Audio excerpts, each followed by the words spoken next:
Many thanks for joining today's edition of Aso Briefing. I am Richard Alechinwanyebe. Our top stories. President Tinubu approves new army battalion for Kwara to strengthen security. Nigeria police arrest 1,198 suspects, rescue 166 kidnapped victims in 1 month. NDIC hosts 2026 IADI Africa's Regional Committee meeting and workshop. You're watching Aso Briefing. Don't forget that you can watch us live on DSTV channel 392, StarTimes TV channel 127, and on Free TV, look us up on channel 507. On the UHF band, you can find us on channel 38. Now we go over the details of all our stories.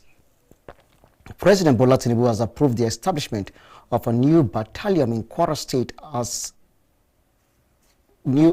I take that story again. President Bola Tinubu has approved the establishment of a new army battalion in Kwara State as part of efforts to strengthen security and intensify the fight against banditry, terrorism, and other violent crimes in the state. The battalion, which will be located in Omoron, headquarters of Irepodun local government area, is expected to increase the deployment of troops and military hardware to enhance security operations, especially in communities affected by rising cases of kidnappings and bandit attacks. Kwara State Governor Abdurrahman Abdurazak disclosed this in a statement issued on Tuesday by his Deputy Chief Press Secretary Mashood Agbola.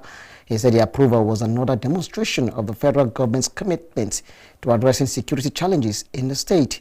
The governor expressed appreciation to the president for approving the new military formation, saying it will strengthen ongoing counter-terrorism and anti-kidnapping operations across the state. Similarly, President Bola Tinubu has congratulated Mrs. Oyinkashola Badejo Okusanya on her historic election as the first elected and second female president of the Nigerian Bar Association, NBA. In a statement issued by Special Advisor on Information and Strategy, Bayo Ononuga, the president described her emergence as a watershed moment for the legal profession and a triumph of merit, excellence, and gender inclusion. President Tinubu noted that Badejo Okunsaya's distinguished career, marked by integrity, professionalism, and a steadfast commitments to justice, earned her the confidence and support of legal practitioners across the country. According to the president, her election reflects the growing recognition of the valuable contributions of women to nation building and the administration of justice. He expressed confidence that her leadership would further strengthen the legal profession through the promotion of the rule of law and reforms aimed at improving access to justice for all Nigerians. President Tinubu urged the incoming NBA president to work closely with stakeholders to advance judicial reforms, protect the sanctity of the Constitution, and sustain the legal profession's role as a critical pillar of democratic governance. He also assured her of his administration's commitment to continued collaboration with the NBA in deepening democracy, promoting justice, and building a more prosperous and united nation. The Senate has passed a bill to repeal and reenact the law establishing the nation's insurance commission, NACOM, paving the way for the regulatory agency to be renamed the Insurance Regulatory Commission, IRC. The legislation titled the Insurance Regulatory Commission Establishment Bill 2026 was passed after the Senate considered and adopted the report of its Committee on Banking, Insurance, and Other Financial Institutions. Chairman of the committee, Senator Adetokunbo Abiru, APC Lagos East, who presented the report, stated that the proposed legislation was necessary because the existing National Insurance Commission Act of 1997 had become outdated and no longer reflected the realities of Nigeria's evolving insurance industry or global regulatory standards. According to the Senate, the decision to change the Commission's name was informed by the need to eliminate confusion associated with the existing designation and to better reflect the institution's regulatory mandate within Nigeria's insurance industry. The bill also provides legal protection for the Commission and its officers against adverse claims arising from the lawful execution of other statutory duties. He, however, noted that the Commission's enabling law had become obsolete, exposing significant regulatory gaps that required urgent legislative intervention. He explained that the new legislation seeks to strengthen the independence of the Commission by empowering it to make regulatory decisions without undue influence. According to him, the bill also enhances the Commission's authority to exchange information and collaborate with domestic and international regulatory bodies, issue regulations, guidelines, standards, and directives on insurance-related matters, and intervene more effectively in financially distressed insurance companies to protect policyholders and preserve financial stability. The chairman of Gwagwalada Area Council, Comrade Kasimu Muhammad Ikwa, has honored an invitation by the council's Assets and Project Verification Committee as part of its ongoing verification exercise. Chairman of the committee, Engineer Momo Chidu Ogu, said the council chairman was invited to receive a briefing on the progress made so far as the committee continued its question and answer session with former and retired heads of departments from various departments of the Gwagwalada Area Council Secretariat. Engineer Momo disclosed that the exercise had recorded encouraging progress, noting that the response from contractors and other technical partners had been impressive and cooperative. Speaking during the meeting, Comrade Ikwa commended the committee for its dedication, professionalism, and commitment to conducting a thorough and transparent verification process. He said the seriousness and integrity displayed by the committee had given him confidence in the exercise, adding that several contractors had acknowledged its fairness and credibility. The Gwagwalada Area Council chairman reaffirmed his administration's commitment to accountability, transparency, and prudent management of public resources. He assured that the committee of his continued support and cooperation until the verification exercise is successfully concluded. The Abuja Electricity Distribution Company, AEDC, has commended the Minister of the Federal Capital Territory, Barrister Nyesom Wike, and the Minister of Power, Joseph Tegbe, for their intervention in resolving the dispute that disrupted the operations at the C2 Maitama substation. The company says the minister's timely engagement alongside other key stakeholders paved the way for the resolution of issues arising from the invasion and encroachment on the substation. AEDC says its technical teams have now commenced repairs and the restoration of damaged infrastructure, with efforts underway to restore electricity supply to Maitama and other affected communities as quickly and safely as possible. The company also thanked customers for their patience and reaffirmed its commitment to protecting critical power infrastructure and ensuring reliable electricity supply. The Minister of Education, Dr. Tunji Arausa, has charged newly recruited teachers in Kano State to uphold the highest standards of professionalism, describing quality teachers as the most critical factor in building a globally competitive education system and securing Nigeria's future. Speaking at the official launch and distribution of appointment letters to 40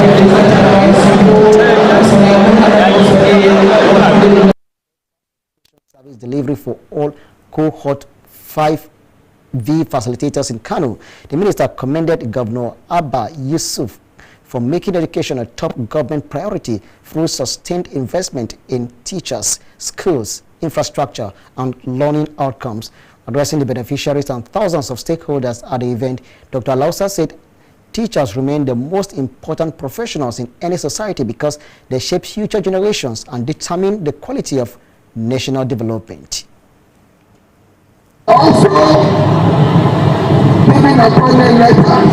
The government is giving appointment letters to almost 9,000 teachers and facilitators.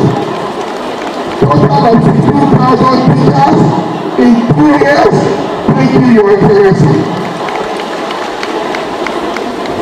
What the government of Kano State is doing for us at the Federal Ministry of Education, it's giving us happiness because there are several states in 20 years they've not hired one single teacher. You have a governor here in 2 years, 16,000 teachers. Let's give the governor a big round of applause. This is what is called human capital development. Building people that will turn around to be good citizens, productive citizens of their community, and citizens of Kano, and will serve the country and the world at large. Beyond education, you also have the governor, who has engaged in the last 3 years in extensive infrastructural development. Dr. Alausa also commended the governor's broader development agenda, particularly the extensive investment in infrastructure, including the reconstruction of metropolitan roads and installation of solar street lights across Kano City. The Executive Governor of Kano State, Alhaji Abba Yusuf, described the presentation of appointment letters as a defining moment in the state's education reform journey, stressing that the exercise goes beyond employment to securing the future of millions of children whose aspiration depends on access to quality education. Deserve the opportunity to learn, to dream, and to fulfill their God-given potential. That opportunity begins in the classroom, and every classroom deserves a qualified, competent, and committed teacher. When we sought the mandate of the good people of Kano State, we made it very, very clear to restore education to its rightful place as the foundation of our developmental agenda. And Alhamdulillah, in fulfillment of that promise, on 8th of June 2024, we declared a state of emergency on education. The governor expressed appreciation to President Bola Tinubu and the Federal Ministry of Education for the strong partnership and support being extended to the Kano State, while commending Dr. Maruf Tunji Alausa, the Minister of State for Education, Professor Suwaibas Ahad Ahmad, and development partners for their shared commitment to strengthening education across the country. The National Environmental Standards and Regulations Enforcement Agency, NESRA, has launched an investigation into a suspected chemical spill on the Kaduna-Abuja Expressway that resulted in the formation of a white foamy substance. A team from the NESRA Kaduna State Field Office, led by the State Coordinator, Mr. Hena Dangari Emmanuel, visited the scene as part of ongoing investigations. The team met with the police commander for Jere, ACP Sani Zubairu, the Federal Road Safety Corps commander for the area, and the community leader. According to a statement by the Assistant Director of Press at NESRA, Nwamaka Ejiofor, preliminary findings indicate that a heavy-duty truck was involved in an accident leading to the spillage of its content at the location. Ejiofor noted that to aid the investigation, the agency has gathered information from relevant officials and residents, adding that samples of the foamy substance, soil, and water from a nearby stream have been collected for laboratory analysis. The statement urged members of the public to avoid contact with the foamy substance, the water, and the surrounding soil until the investigation is concluded to prevent possible exposure to hazardous materials. The Nigerian Police Force says it arrested a total of 1,198 suspected criminals and rescued 166 kidnapped victims across the country in over a month across the country. The Inspector General of Police, IGP Olatunji Disu, disclosed that this at the monthly conference with strategic senior officers held at the Goodluck Jonathan Peacekeeping Hall, First Headquarters in Abuja. Here is the report. During the conference, which also saw the decoration of 30 newly promoted senior officers, IGP Disu said the force under his leadership would intensify intelligence-driven operations against violent crimes across Nigeria. Giving a breakdown of the nature of crimes the suspects were arrested for, the police boss disclosed. Since 9th June 2026, anti-crime operations across Federation have led to arrest of 1,198 suspects for various offenses. That figure breaks down as follows: 151 suspects for murder and culpable homicide, 117 for armed robbery, 151 for kidnapping, and 104 suspected cultists. A further 169 persons were arrested for unlawful possession of firearms. Our operations also led to the rescue of 166 kidnapped victims.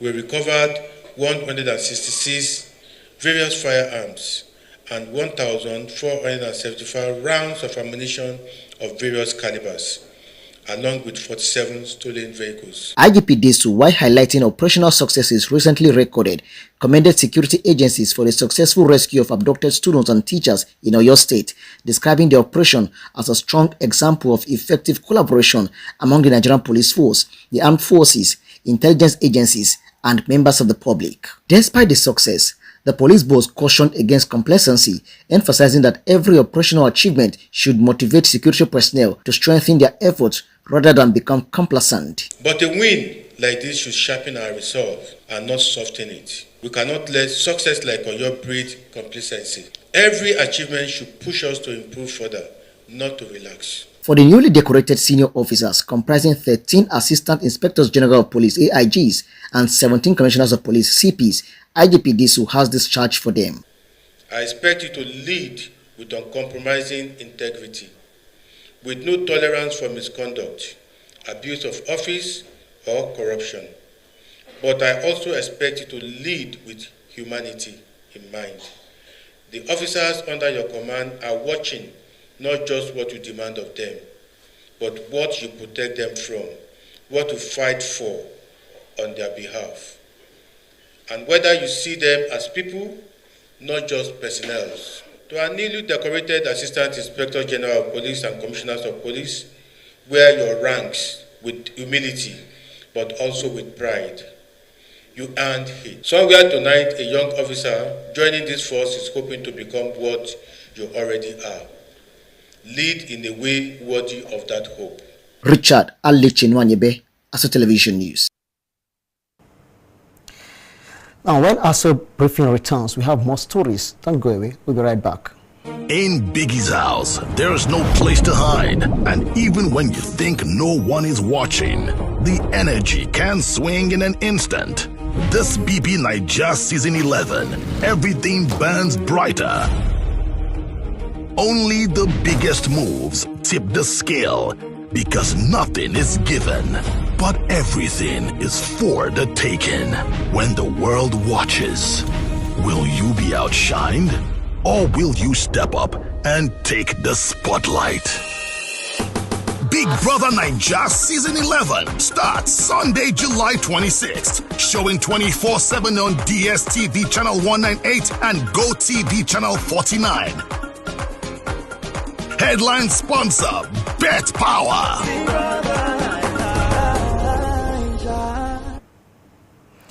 You're watching Aso Briefing. Don't forget that you can watch us live on DSTV Channel 392, StarTimes TV Channel 127, and on Free TV, look us up on Channel 507. On the UHA band, you can find us on Channel 38.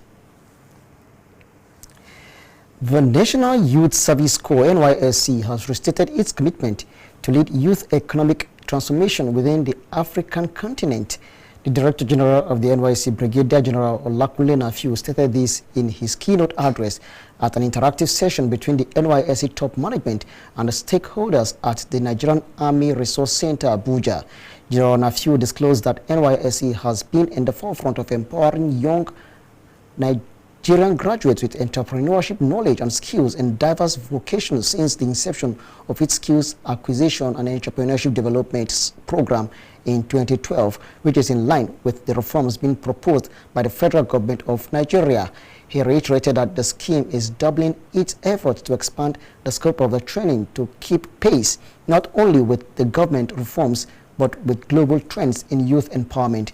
The Director General stated that the theme of the meeting, Transforming Said, Building a Data-Driven Operating Model for Standardized Delivery, Accountability and Measurable Impact, reflects the strategic step in the right direction being taken by the NYSC towards transforming the program to meet the demands of contemporary world economy. Earlier, the scheme's acting director of SAID, Mrs. Winifred Shokbeka, in her welcome remarks, unveiled that the NYSC management convened the forum to present its scorecard to the partners for the purpose of strengthening their age-long collaboration in order to record more successes as a team. She stated that NYSC SAID program received a cumulative sum of 283,911,000 naira as loans and grants to fund core enterprises across the country between 2017 and 2023. Security cooperation between Nigeria and the Republic of Niger is yielding positive results in the fight against banditry and cross-border crime along the Katsina border. The commander of the 17th Brigade, Nigerian Army, Brigadier General M.I. Ibrahim, says sustained collaboration between the armed forces of both countries has improved security in the area, while stressing that lasting peace requires the support of all stakeholders. Usman Katun Omar tells us more.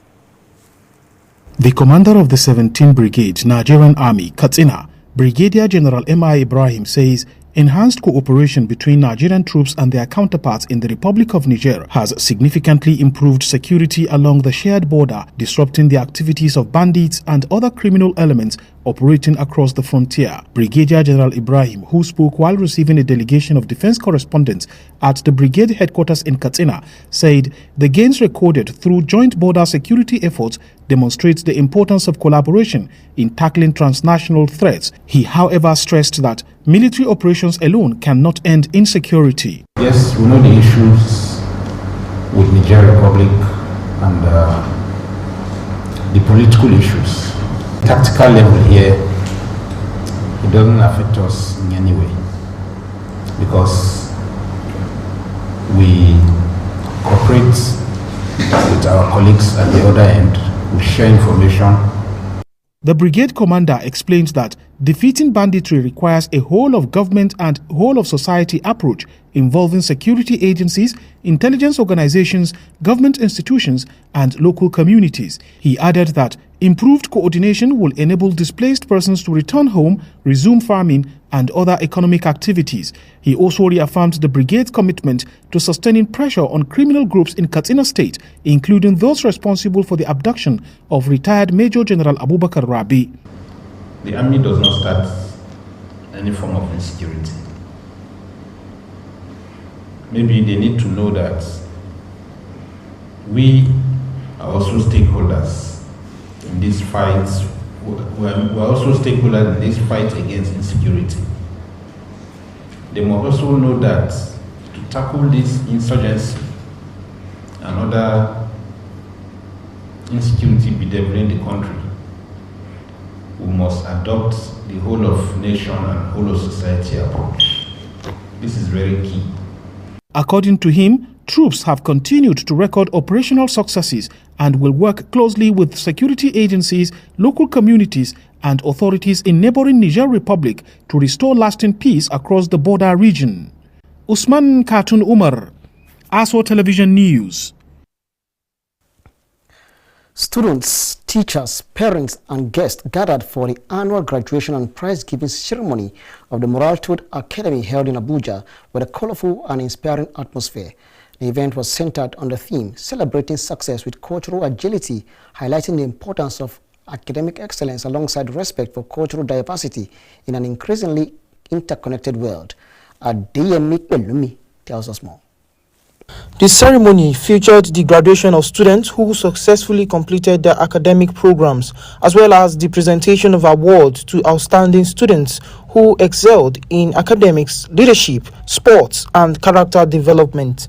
The school principal, Moralitude Academy, Mrs. Nafisat Dada, congratulated the graduating class for their resilience, dedication, and achievement throughout the academic session. The principal also commended parents and teachers for their unwavering support in nurturing the students into responsible and confident young adults. We also encourage our children to learn our people's languages, other people's languages, participate in cultural events, show curiosity, and check out on one another. African culture, especially Nigerians, as a diverse cultural and tradition makes is the most beautiful in the universe. In short, Nigeria's culture remains the most beautiful in the world. As a parent, our culture ensures us to nurture them to be of their best behavior. Parents and guidance express pride in the accomplishment of the graduates, describing the occasion as a reward for years of commitment and hard work. So I call upon us as we try to make sure we see our people grow up to achieve success, try as much as possible to make sure that culture is imbibed in them, and at the same time let them have a curious mind to learn what other people do so that we can make our homes a better place. An occasion like this is very important in the life of every child, and every school education. Education is not only about reading, writing, counting, and passing examinations.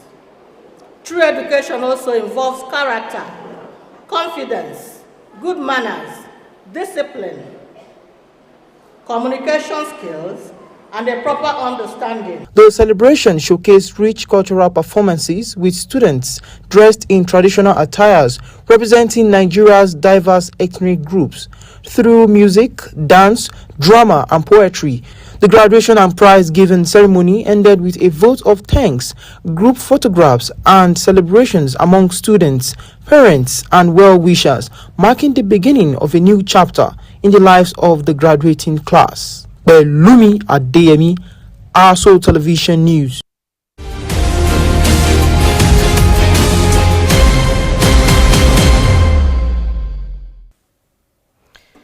The Nigeria Deposit Insurance Corporation, NDIC, has hosted the International Association of Deposit Insurance Africa Regional Committee annual meeting and workshop from 20th to 23rd July 2026 in Abuja.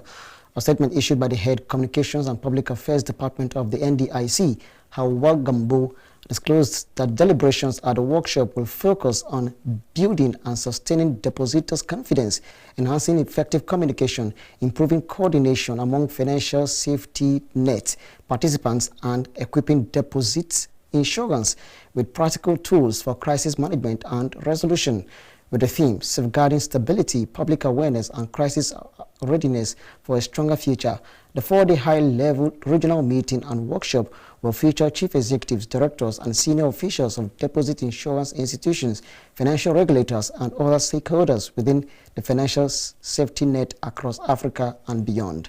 The statement highlighted that the workshop will also provide a platform for peer learning, sharing of experiences, and addressing emerging risks, including financial technology innovations and cyber threats, with a view to strengthening frameworks for effective crisis response across the region. It added that the event will be declared open by the Governor of the Central Bank of Nigeria, Olayemi Cardoso, while the Minister of Finance and Coordinating Minister of the Economy, Taiwo Oyedele, is expected to deliver the keynote address. Other dignitaries expected at the event to be hosted by the NDIC's Managing Director, Mr. Thompson Oludare Sunday, include the IADI Secretary General, Ms. Eva Hopsk, and Chairperson of the IADI Africa Regional Committee, Ms. Julia Oyet. And that story brings us to the end of Aso Briefing for today. Many thanks for watching. I am Richard Alechinwanyebe.